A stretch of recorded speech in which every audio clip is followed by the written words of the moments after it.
Arian had always believed that if you worked hard enough, things would eventually make sense. It was the principle his father had operated on for 30 years. A man who'd run a small hardware shop in the kind of neighborhood where everyone knew everyone, who'd never been rich but had never been broken either, who'd come home every evening smelling of metal and effort and sat at the dinner table with the specific contentment of someone who understood what his life was for. Arian had grown up watching that and absorbing it. The idea that honest work and clear intention were enough. That if you kept your side of things in order, the world would generally meet you halfway. He was 31 when he quit his job. He'd worked in logistics management for 6 years. A stable position with a company that moved goods across 3 states, decent salary, predictable hours, the kind of job that made his mother's friends nod approvingly when she mentioned it at family gatherings. It wasn't exciting. It had never been exciting. But Arian had told himself, for years, that excitement wasn't the point. Stability was the point. Building something was the point. The business idea had come slowly, then all at once. He'd spent 4 years watching inefficiencies in the supply chains he managed. Small things, mostly, but consistently small things that added up to significant losses for companies that didn't know how to see them. He'd spent evenings for the better part of a year building a framework, a consulting model, a way of offering small and mid-sized businesses the kind of operational analysis that only large corporations could usually afford. He'd run the numbers carefully. He'd talked to 3 potential clients who'd expressed real interest. He'd save enough to cover 8 months of personal expenses without income. And he'd talked to Priya. That conversation mattered. He wanted to be clear about that, even later when clarity had become painful. He hadn't made the decision unilaterally. He'd sat across from his wife at their kitchen table, the one they bought together at a secondhand market 2 years into their marriage, the one with the slight wobble on the left leg that they'd never quite fixed, and he'd laid it all out. The idea, the plan, the risk, the runway. He told her honestly that the first year would be hard, that it might not work, that if it didn't, he'd go back to employment without ego or resentment. Priya had listened with her chin resting in her hand, the way she did when she was thinking seriously. Then she'd said, "If you don't try it, you'll spend the rest of your life wondering." He'd reached across the table and taken her hand. That had been the beginning. They'd been married for 4 years by then, met in their late 20s through mutual friends at a Diwali gathering. One of those large, warm, chaotic evenings full of music and too much food where genuine conversation felt almost impossible. And yet somehow they found a corner and talked for 2 hours about nothing that seemed significant and everything that turned out to be. Priya worked in marketing at a mid-sized firm. She was sharp and organized in the way of someone who'd been underestimated often enough to have built competence into armor. She was funny in a dry, quiet way that Arian had found disarming from the first evening. She had strong opinions about most things and was willing to argue them, which he'd respected immediately. Their early years had been good. Not perfect. They were 2 people with distinct personalities learning to share space and energy and finances and 1,000 invisible negotiations of shared life. But genuinely, substantively good. They traveled when they could. They built a circle of friends who overlapped comfortably. They'd had the kind of disagreements that resolved into greater understanding rather than accumulated resentment. Arian had felt, in those years, that he'd built something he could depend on. The first year of the business was exactly as hard as he'd predicted and harder than he'd felt prepared for. The clients who'd expressed interest didn't all convert. One did, a textile manufacturer in the city who engaged him for 3 months and renewed once. And 2 didn't for reasons that had nothing to do with his work and everything to do with internal budget decisions. He found 2 smaller clients through his network, enough to cover basic business costs and contribute modestly to household expenses. Not enough to replace his salary. Nowhere near enough. Priya was covering the rest. He knew this. He tracked it precisely, out of a combination of gratitude and guilt, the way you track a debt you intend to repay. The rent, the utilities, the groceries, the car insurance. Her income was carrying the household, and his was supplementing it at a ratio that shifted month to month, but never in his favor. He worked longer hours than he ever had in employment. He was at his desk by 6 most mornings and rarely finished before 10 at night. He told himself the results would come. He believed it, genuinely, with the kind of faith that isn't naivety but feels indistinguishable from it in retrospect. What he didn't account for was how the waiting would feel to someone else. Priya had agreed to the plan. She'd meant it when she said it. But agreeing to something in a warm kitchen with a wobbling table is different from living inside it month after month, while the numbers don't move the way you'd hoped, and the timeline keeps shifting, and the person sitting across from you at dinner is so consumed by their own anxiety that they've become, in small increments, harder to reach. Arian missed this. He would acknowledge that later, honestly, without using it as excuse. He was so focused on the business, so locked into the daily urgency of client calls and proposal revisions and cash flow spreadsheets, that he failed to notice what was changing in a room he shared with his wife. The conversations that had once run long and ranged widely were now shorter, more practical, more logistical. He'd ask about her day and listen, but he was half present, still mentally in whatever problem he'd been chewing on. She'd ask about his progress, and he'd give updates that were simultaneously honest and somehow evasive. Too much detail about the work, not enough acknowledgement of the worry underneath her question. She had started talking to her family. He didn't know this at first. He found out later that she'd been calling her mother regularly. Her mother, who had never fully warmed to the idea of Arian leaving stable employment, who viewed entrepreneurship with the specific suspicion of a generation that had measured security in terms of pension schemes and guaranteed salaries. He found out that Priya's brother Vikram had been part of these conversations. Vikram, who was 10 years older than Priya, who managed a government department and wore the mild condescension of the financially stable like a second skin. The arguments started gradually. Not explosions, more like weather fronts moving in, pressure building before the rain. I'm not saying it's failing. I'm saying I can't keep not knowing when things will change. It's been 11 months, Priya. I told you the first year would be hard. You told me 8 months. Then it was a year. What's the next revision? He didn't have a clean answer. That was the problem. The trajectory was positive. He could see it in the data, in the conversations he was having with prospective clients, in the quality of the work he was producing. But he couldn't give her a date. He couldn't promise a number. And Priya, who was organized and strategic in the way of someone who'd spent her career managing campaigns with defined objectives and measurable outcomes, found the absence of a clear answer increasingly difficult to sit with. Her family had opinions. Those opinions were finding their way into their flat. My brother thinks I should. What does Vikram know about building a business? He knows about stability. He knows about not depending on someone who can't tell you when things will get better. That sentence landed somewhere specific. Arian felt it land. He didn't answer immediately because the honest answer, that she was right, that he couldn't tell her, that certainty wasn't available, felt like surrender, and he wasn't ready to surrender. So he said something defensive instead, and she said something sharp in return, and by the time they went to bed, the silence between them had a different texture than it used to. She moved out 3 months later. She framed it as needing space to think. A temporary arrangement. A rented apartment across the city, close to her office, somewhere she could have clarity without the daily weight of a situation that was making her anxious. She said it wasn't about ending the marriage. She said she loved him, but she needed to breathe. Arian sat in their flat after she left. After the bags were packed, and the car was gone, and the door had closed with a finality that felt disproportionate to the quiet sound it made, and looked at the kitchen table with a wobbling left leg. He put his hand on it. He pressed down and felt the slight give. He told himself she needed space. He gave it to her.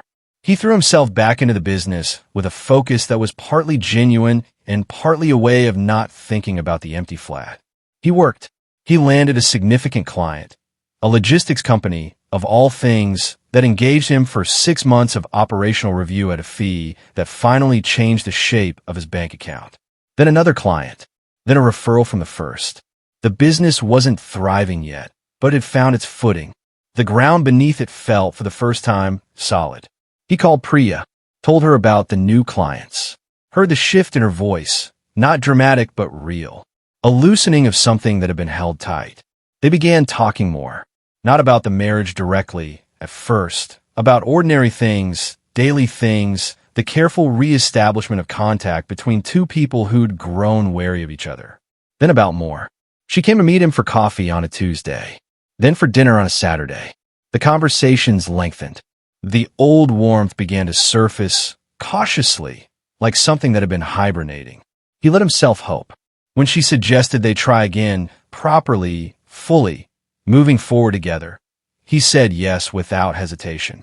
He'd spent 8 months in an empty flat. He'd spent 8 months working towards something that was finally working. He wanted her back. He'd always wanted her back. He thought about doing something to mark it. Something that acknowledged the difficulty of what they'd both been through and the intention of what came next. He was not a grand gesture kind of person. He'd always express things quietly, but this felt like a moment that deserved something. He thought about it for a week and landed on something simple. He would go to her apartment, the one she'd been renting for the past 8 months, and surprise her. He'd bring food from the restaurant where they'd had their first proper date, a place that did a particular lamb dish she'd ordered every time they'd been back since. He'd tell her, in person, without a screen between them, that he was ready, that they were going to be fine. He drove across the city on a Thursday evening in October. The restaurant bag was warm on the passenger seat. He found a parking spot 2 streets from her building, which felt like a good omen. Parking near her apartment was usually impossible. He walked to her building with his phone in his pocket and the food in his hand and something light in his chest that he hadn't felt in a long time. He rang her buzzer. She didn't answer immediately, which wasn't unusual. She was probably in the kitchen or in the other room or had her headphones in. He rang again. A pause. Then her voice through the intercom, slightly breathless, slightly off. "Who is it?" "It's me. I brought dinner." A longer pause than there should have been. The door buzzed open. He took the stairs because the lift in her building was slow. He walked down the corridor and knocked on her door. Heard movement inside.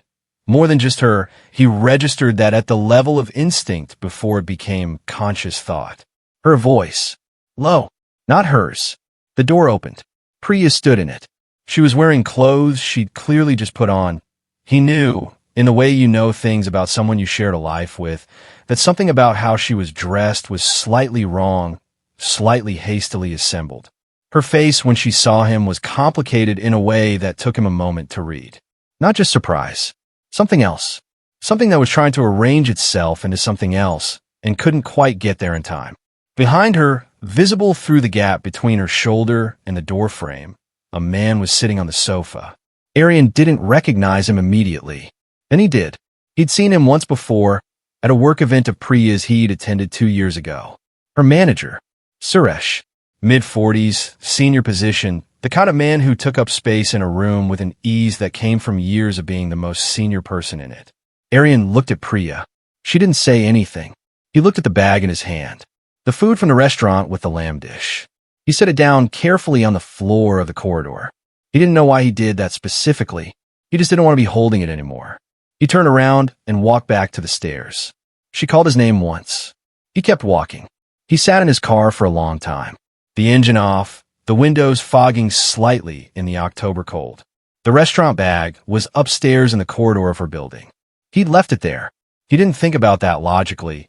It was just that setting it down had been the only thing his body had known to do, and walking away had been the only thing after that. And now he was here in the cold car, and he didn't know what to do next.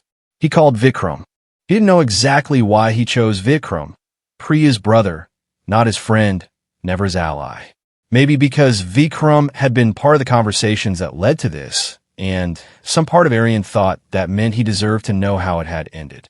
Maybe because he was the only person Arian could think of in that moment whose number he had. Vikram picked up on the third ring. Arian told him, briefly, factually, what he'd found, who he'd seen, where the man had been sitting. There was a silence on the line. Then Vikram said, "It's her life. She can do whatever she wants. Who are you to question her?" The call ended. Arian put his phone on the passenger seat and looked through the windscreen at the orange wash of the street light on the road. It's her life. She can do whatever she wants. The brother who'd been part of the pressure, part of the family discussions that had helped nudge Priya toward leaving, part of the weight that had come down on their marriage in its hardest months. Who are you to question her? He sat there for a long time. He couldn't have said how long. Eventually, he started the car and drove home. Not to her apartment. Not to anywhere that required a decision. Just home. The flat felt different when he came in. He thought it felt empty for the 8 months she'd been gone. But this was something else. This was a different kind of empty, the kind that comes not from absence, but from revision. Everything looked the same. The table with a wobbling left leg. His papers on the desk.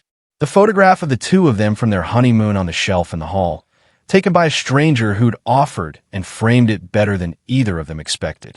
He took the photograph off the shelf. He didn't throw it. He just put it face down. He called his lawyer the next morning. The divorce process in its early stages is, on its surface, administrative. Forms, documentation, the gathering of financial records, the establishing of timelines. There is a merciful quantity of paperwork involved, enough to keep the practical mind occupied while the rest of you tries to find its footing. Arian moved through it with a precision that he recognized as a coping mechanism and didn't care enough to challenge. He was good at systems. He understood processes. He would process this.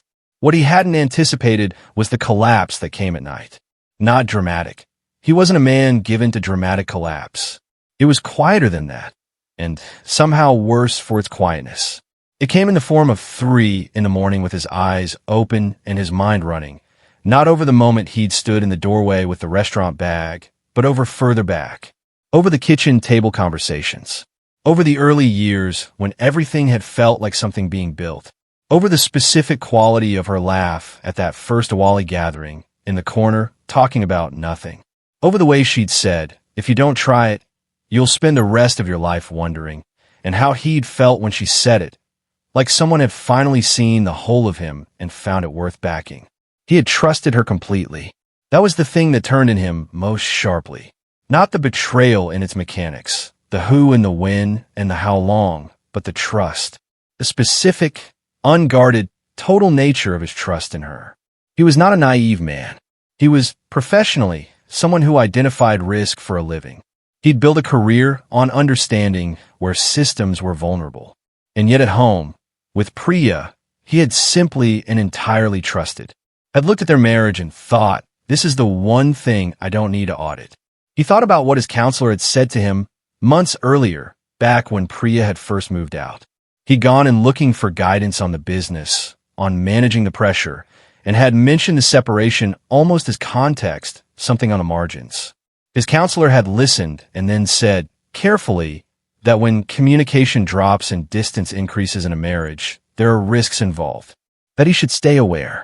That trust was important, but that trust without awareness was a different thing. More like avoidance, sometimes. More like the comfort of not looking. He heard it. He nodded. He'd gone home and trusted his wife. Now, he sat with the gap between hearing something and understanding it. It was not a comfortable place to sit, but it was an honest one, and Arian had always preferred honest discomfort to comfortable self-deception. He went back to his counselor. That conversation was different from the first. He was different. He wasn't performing functionality or managing impressions. He was genuinely lost in a way he'd never been before. Not financially, not professionally, but in the deeper sense of having had his understanding of his own life turned over. He thought he knew what he was building. He thought the ground was solid. What his counselor gave him was not a solution. Solutions were for systems with clear parameters. What he gave Arian was something more useful in the moment. A way of understanding what had happened without either excusing it or letting it become a verdict on his worth as a person. The affair was not his fault. The erosion of the marriage was more complex than fault.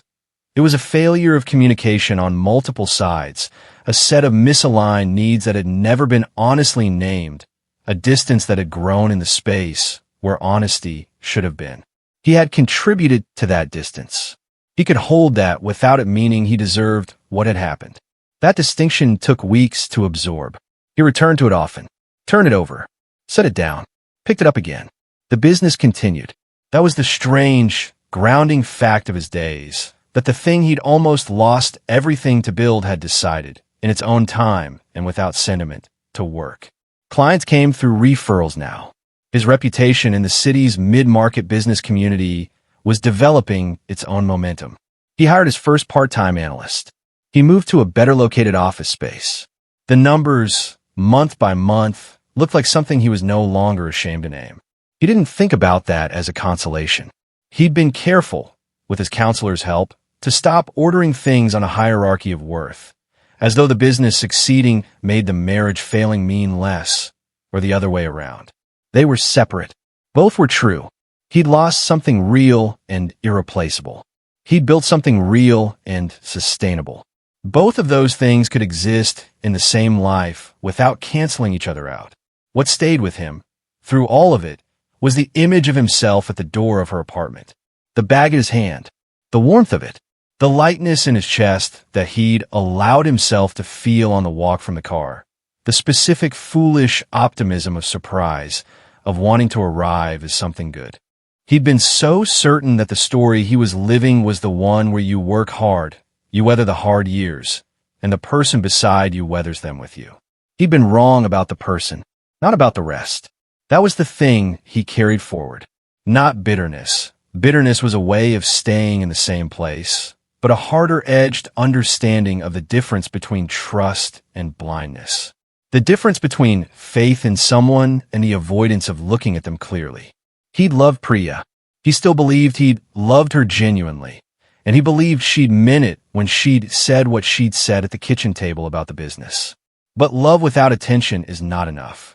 Presence without awareness is not enough. Trusting someone completely while failing to notice what they need, what they're feeling, what's changing in them. That isn't trust. It's something that looks like trust from the inside and feels like abandonment from the outside. He understood that now. He sat with it on an ordinary Tuesday morning in his new office, a coffee going cold on his desk, morning light coming through a window that looked out on a street he was still getting used to. He was building something. He'd always been building something. What he was trying to learn, slowly, without a clear timeline, without a consultant's framework to map the outcomes, was how to build it with his eyes open. It was harder than any business problem he'd ever solved. He thought it was probably worth it. He picked up his coffee. He turned back to his work.